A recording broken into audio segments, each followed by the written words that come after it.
"Daddy, why are those men looking at us?" 8-year-old Emma asked from her wheelchair. Tom saw the gun aimed at his daughter. Without thinking, he threw himself in front of her. 3 bullets hit him instead. Love made him a shield. A father's heart knows no fear. Before watching full story, comment below from where are you watching. Also like and subscribe for more stories. Tom Miller was not a rich man. He worked 2 jobs, cleaning offices at night and washing dishes at a small restaurant during the day. His hands were always rough, his back always ached, but his heart was always full of love for his 8-year-old daughter Emma. Emma was born with a condition that left her unable to walk. She moved around in a bright pink wheelchair that Tom had saved for months to buy. Other kids sometimes stared, but Emma had her father's brave spirit. She would smile and wave at everyone, spreading joy wherever she went. "Daddy, will you read me a story tonight?" Emma asked as Tom pushed her wheelchair into their small apartment after picking her up from school. "Of course, princess," Tom said, his tired face lighting up with a smile. "Which one do you want?" "The one about the brave knight who saves everyone." Tom's heart swelled. His daughter loved stories about heroes, never knowing that she was looking at the greatest hero of all, a father who would do anything for his child. That evening, as Emma slept peacefully in her bed, Tom sat at their small kitchen table, counting the money he had saved. He was planning to buy Emma a better wheelchair, one that would help her move around more easily at school. Every dollar mattered in their little world. Saturday morning was special. Tom always took Emma to Central Park, where she could watch other children play and feed the ducks by the pond. It was their favorite time together. "Look, Daddy. The ducks remember me." Emma laughed as the ducks swam toward her wheelchair. Tom smiled, watching his daughter's joy. These moments made all his hard work worth it. He had been both mother and father to Emma since her mother left when Emma was just 2 years old. The doctors said Emma would never walk and her mother couldn't handle it. But Tom never gave up hope. "Daddy, why are those men looking at us?" Emma asked, pointing to 3 men standing near the trees. Tom looked up and felt his stomach tighten. The men were dressed in dark clothes, and something about their stare made him uncomfortable. One of them was pointing at Emma's wheelchair. "It's nothing, sweetheart. Let's go feed the ducks on the other side," Tom said, starting to push Emma's wheelchair away from the men. But as they moved, Tom noticed the men were following them. His protective instincts kicked in. Something was very wrong. As they reached a quieter part of the park, the 3 men suddenly appeared in front of them. Tom's heart began to race. Well, what do we have here?" said the tallest man, who seemed to be their leader. His name was Jake and he had cruel eyes. "Looks like easy money to me." "Please, I don't have much money," Tom said, trying to stay calm for Emma's sake. "Just take what I have and leave us alone." "Oh, we're not just after your money," said the second man, Rick. "That wheelchair looks expensive. And the girl? She might be worth something to someone." Emma grabbed her father's hand, scared. "Daddy?" Tom's blood ran cold. These weren't just robbers. They were something much worse. He stepped in front of Emma's wheelchair, shielding her with his body. "You're not touching my daughter," Tom said firmly, though his voice shook with fear. The third man, Carlos, laughed. "What's a tired old dishwasher gonna do to stop us?" Tom didn't care that they knew about his job. He didn't care that he was outnumbered. All he cared about was protecting Emma. "Run if you get the chance, baby," he whispered to his daughter. "I'm not leaving you, Daddy," Emma cried. Jake pulled out a gun and pointed it at Emma. "Move away from the wheelchair, old man, or things get messy." "No!" Tom shouted, throwing himself completely in front of Emma's wheelchair just as Jake pulled the trigger. The first bullet hit Tom in the chest. The pain was incredible, but he stayed standing, still protecting his daughter. "Daddy!" Emma screamed. Rick fired the second shot, hitting Tom in the shoulder. He stumbled but didn't fall. His only thought was keeping Emma safe. "Why won't you just move?" Carlos yelled in frustration, firing the third bullet into Tom's stomach. This time, Tom fell to his knees, but even as he collapsed, he made sure to fall beside Emma's wheelchair, still trying to shield her from the attackers. Blood was everywhere, but Tom used his last strength to look at his daughter. "Emma, baby, remember that Daddy loves you more than all the stars in the sky. Don't leave me, Daddy. Please don't leave me." Emma sobbed, trying to reach for her father. The attackers, realizing what they had done and hearing people running toward the sound of gunshots, panicked and ran away empty-handed. Tom's sacrifice had worked. Emma was safe, but at the cost of her father's life. By the time the ambulances arrived, Tom had lost a lot of blood. The paramedics worked frantically to save his life while another team comforted Emma, who refused to leave her father's side. "Sir, can you hear me? Stay with us. the paramedics shouted as they rushed Tom into the emergency room at St. Mary's Hospital. Dr. Sarah Chin, the hospital's best surgeon, took one look at Tom's injuries and knew it would be a miracle if he survived. 3 bullet wounds, massive blood loss, and signs that he was going into shock. "Get him into surgery now," Dr. Chin ordered.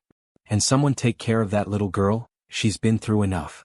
Emma sat in the waiting room, still in her wheelchair, covered in her father's blood.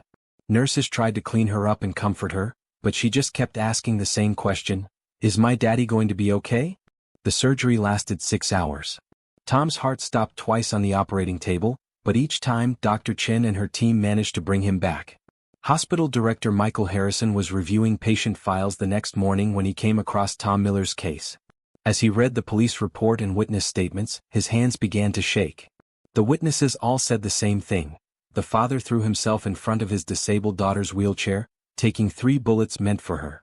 Even as he was dying, he never stopped trying to protect her. Director Harrison had seen many cases in his 20 years at the hospital, but nothing had ever affected him like this. He walked down to the ICU where Tom was fighting for his life, machines keeping him alive. Emma was sleeping in a chair next to her father's bed, her small hand holding his larger one. A kind nurse had brought her a blanket and some food, but the little girl hadn't left her father's side since the surgery. When Director Harrison saw this scene, a little girl in a wheelchair, staying loyal to her father who had literally taken bullets for her, he broke down completely. Tears streamed down his face as he realized he was looking at the purest form of love that existed. Word of Tom's heroic act spread quickly through the city.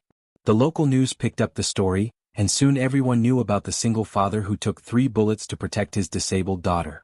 "This man is a true hero," said news reporter Maria Santos on the evening broadcast.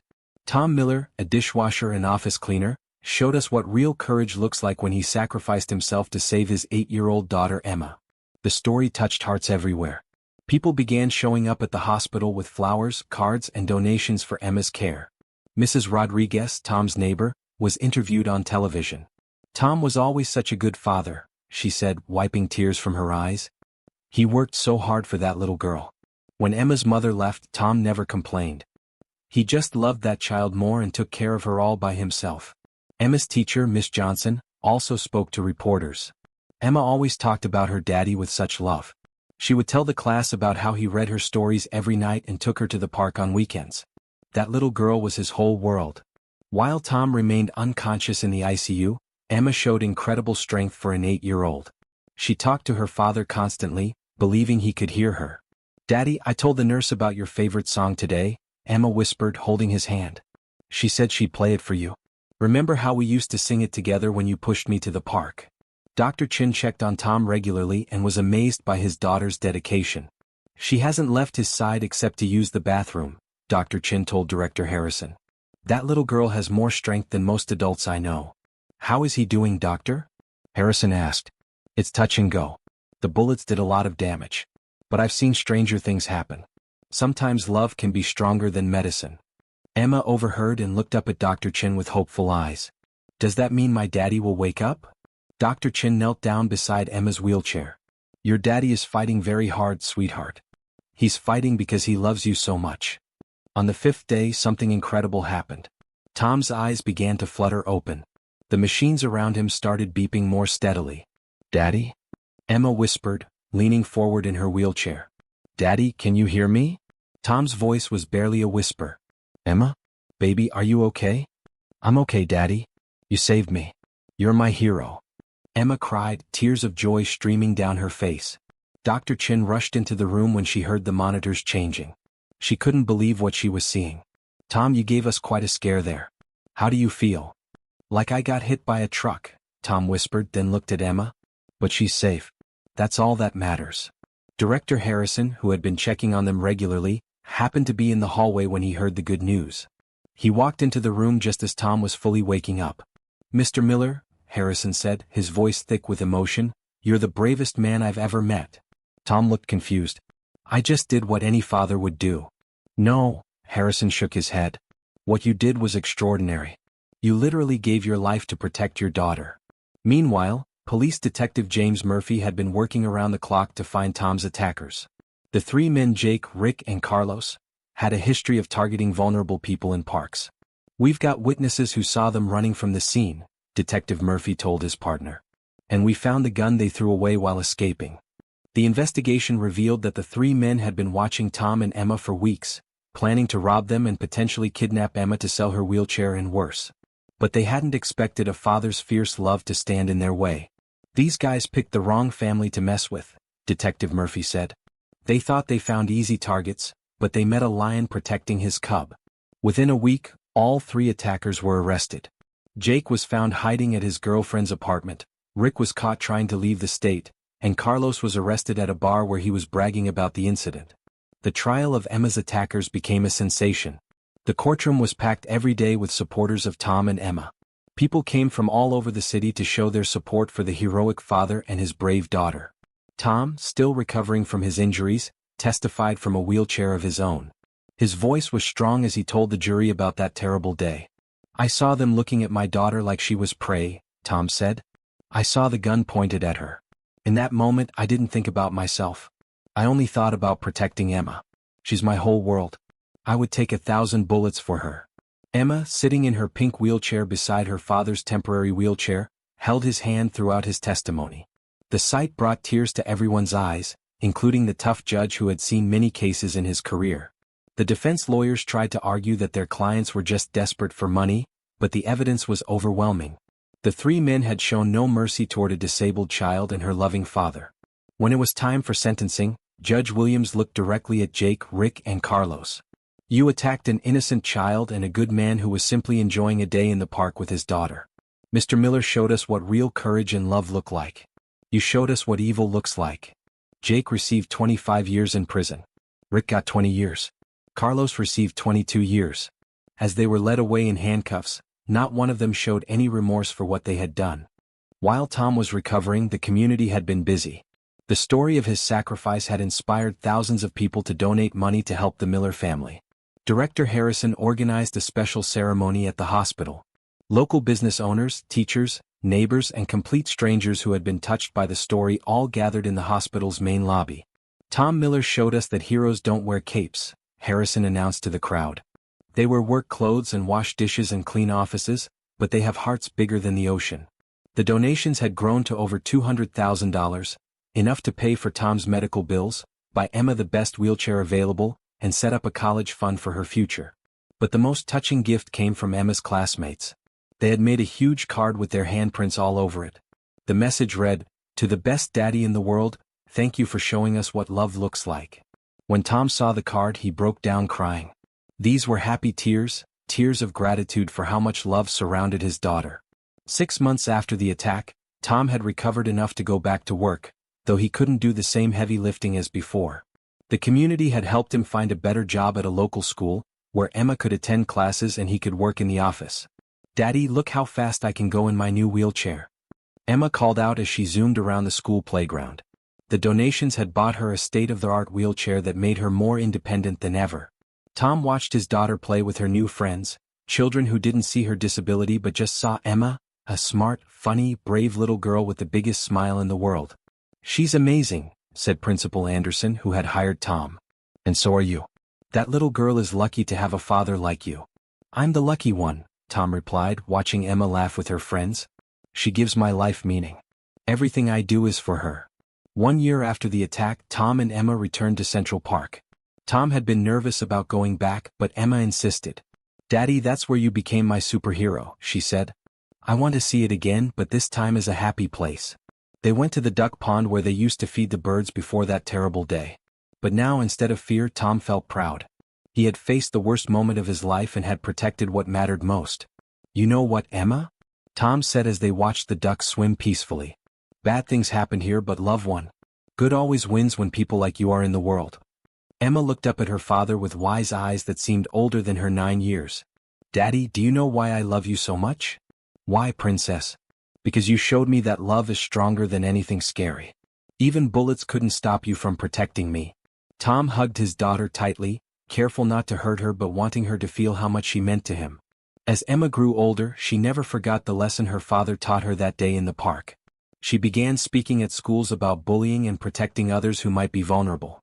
"My daddy took bullets for me," she would tell audiences of children and adults. But you don't have to take bullets to be a hero.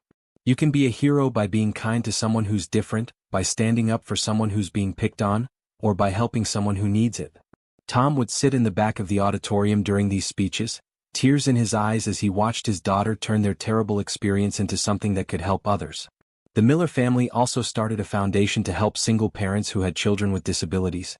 They used the remaining donation money to provide wheelchairs, medical equipment, and support to families who couldn't afford these things. "We want to make sure no child has to go without what they need," Tom explained to reporters. "And no parent should have to choose between working and caring for their child."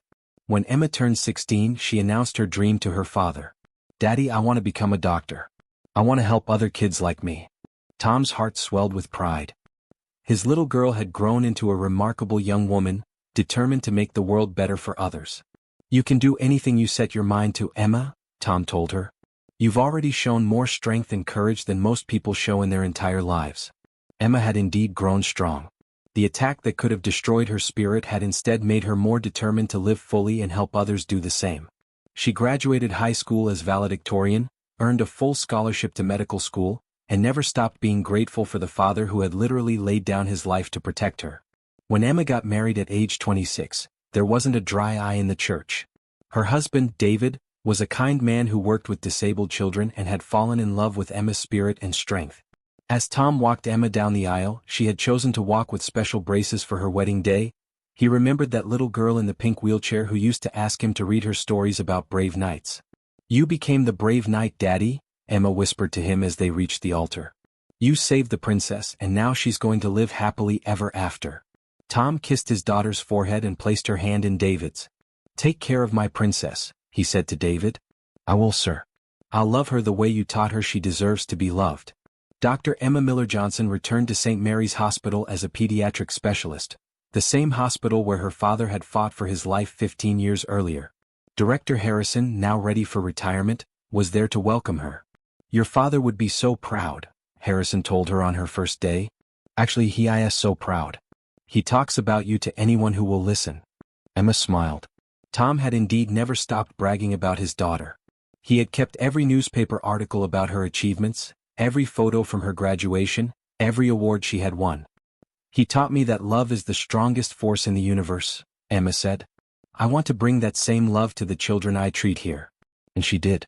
Dr. Emma became known for her special way with young patients who were scared or facing difficult diagnoses.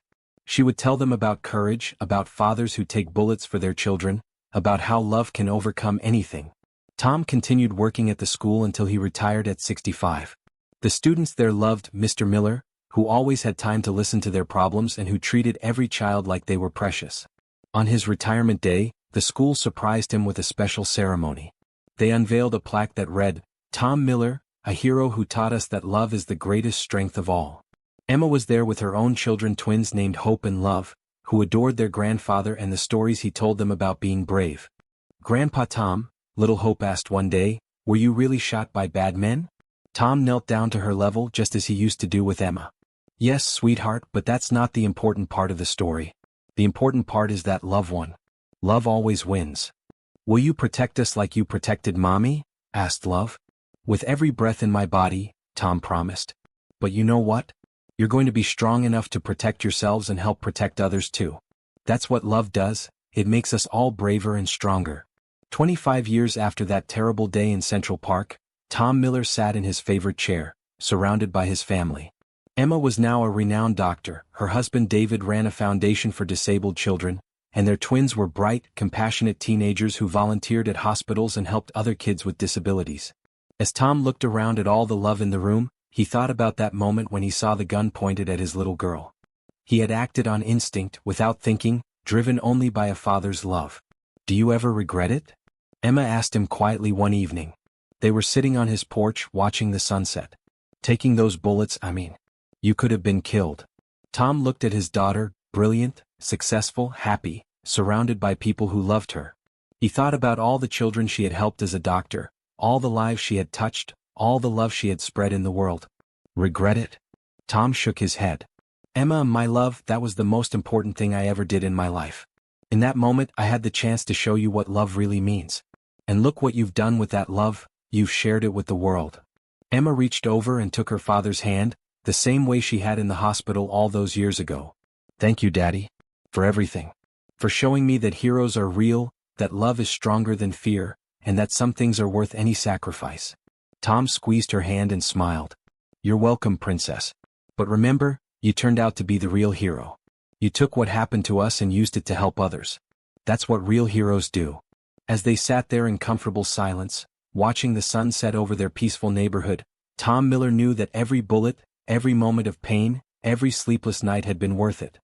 He had given his daughter the greatest gift a parent can give, the absolute certainty that she was loved beyond measure. And she had taken that gift and shared it with the world. In the end, that single father who took 3 bullets to protect his disabled daughter had not only saved her life, he had shown everyone what real love looks like. His hero's heart had inspired a chain of love and courage that would continue for generations. The bad men who tried to hurt them had been forgotten by everyone except the prison system. But Tom Miller's act of love was remembered, retold, and celebrated because it reminded people of the most important truth of all. Love is stronger than hate, courage is stronger than fear, and a parent's love for their child is the most powerful force in the universe. That night, as Tom tucked his granddaughters into bed, Hope asked him to tell them the story again, the story of the day her grandpa became a superhero. "Once upon a time," Tom began just as he used to do for Emma, "there was a daddy who loved his little girl more than all the stars in the sky."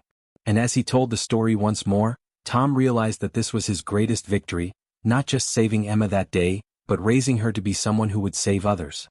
The hero's heart beats not just in the moment of sacrifice, but in all the moments of love that follow.